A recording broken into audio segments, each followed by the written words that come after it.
सर्वदा नील रंगर पगड़ी नजर आसुथिले मनमोहन। कौन रहिथिला एहा पछर कारण? निजे मत रखिथिले पूर्वतन प्रधानमंत्री। भारतर पूर्वतन प्रधानमंत्री डॉक्टर मनमोहन सिंह को गुरुवार परलोक घटी।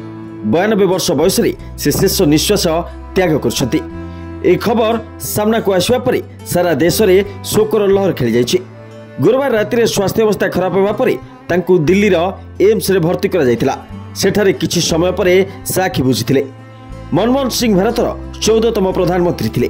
से 2004 रु 2014 पर्यंत लगातार 2 थर भारतर प्रधानमंत्री भावे कार्यभार संभाळिथिले। एहा छडा से अनेक कारण को नहीं मन रहिबे। जदि केबे आखि बंद करी तांको कथा के चिंता करे तेबे सर्वप्रथमे तांकर नील रंगर पगड़ी नजर आसिबो। अधिकांश समय केवल नील रंगर पगड़ी पिंधुथिले मनमोहन।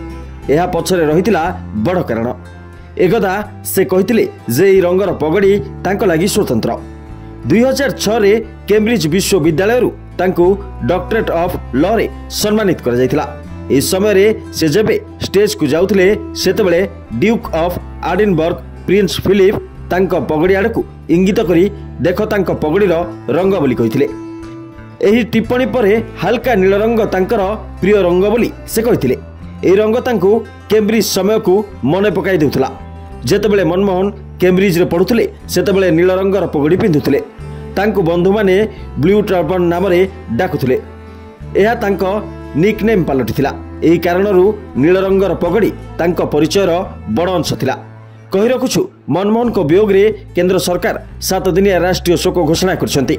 तांकर अंतिम संस्कार राष्ट्रीय मर्यादा सह निगम बोध घाट रे कराजिबो। Report deadline Odisha.